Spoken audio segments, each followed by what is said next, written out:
Good morning, student.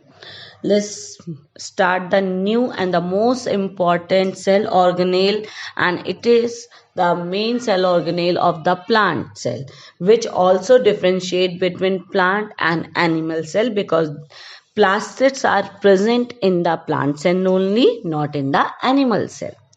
Dear, plastids are also known as the kitchen of the cell, right? And what are these? These are the largest cell organelle found in the plant cells only, right? These are double membrane structure, oval, spherical in shape. These are basically of three types. One is chloroplast, second is chromoplast, and third one is the leucoplast, right? So the most important one is chloroplast.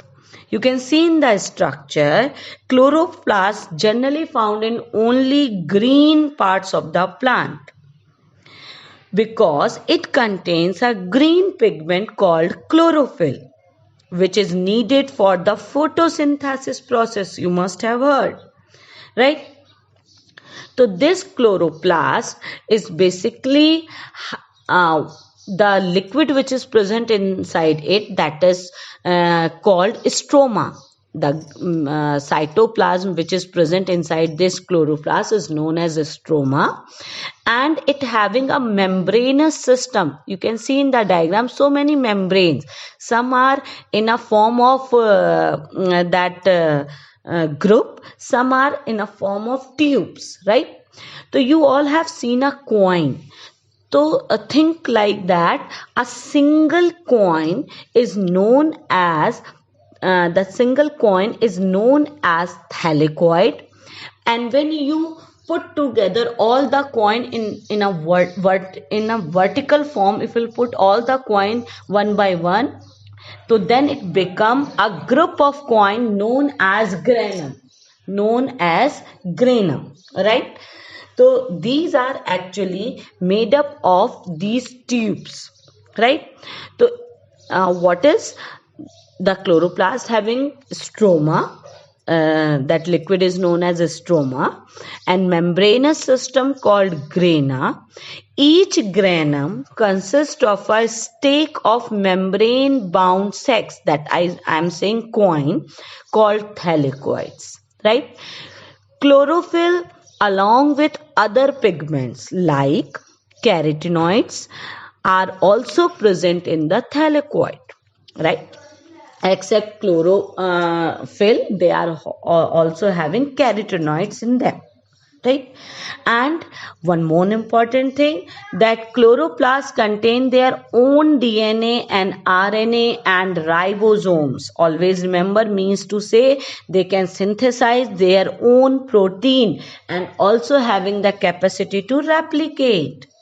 That's why chloroplasts are called semi-autonomous body, right? The next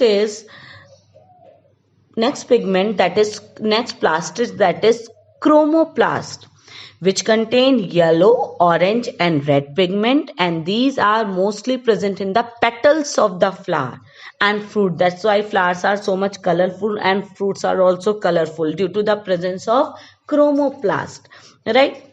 And the coloring pigment present in them are xanthophyll for yellow color, carotene for orange to red color, right?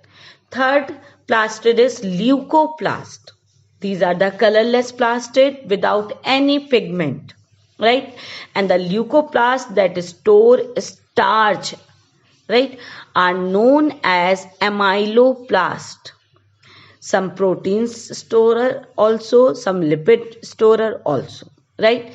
Cells of potato tubers, rice grains and maize grains have abundant leucoplast, right? So these are three kind of plastids. What are the functions of this?